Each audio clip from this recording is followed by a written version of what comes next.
ইসলামের প্রথম খলিফা কে ছিলেন? প্রথম খলিফা ছিলেন হজরত আবু বকর রাদিয়াল্লাহু আনহু।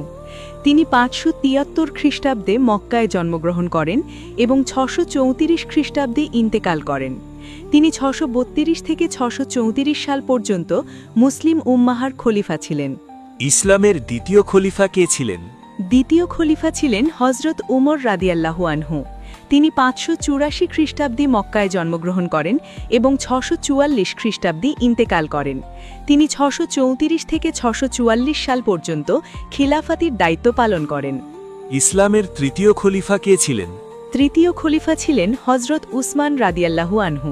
তিনি ৫৭৬ খ্রিস্টাব্দে মক্কায় জন্মগ্রহণ করেন এবং ৬৫৬ খ্রিস্টাব্দে শহীদ হন। তিনি ৬৪৪ থেকে ৬৫৬ সাল পর্যন্ত মুসলিম উম্মাহার খলিফা ছিলেন। ইসলামের চতুর্থ খলিফা কে ছিলেন? চতুর্থ খলিফা ছিলেন হজরত আলী রাদিয়াল্লাহু আনহু। তিনি ৬০০ খ্রিস্টাব্দে মক্কায় জন্মগ্রহণ করেন এবং ৬৬১ খ্রিস্টাব্দে শহীদ হন। তিনি ৬৬৫ থেকে ৬৬১ সাল পর্যন্ত খিলাফতের দায়িত্ব পালন করেন।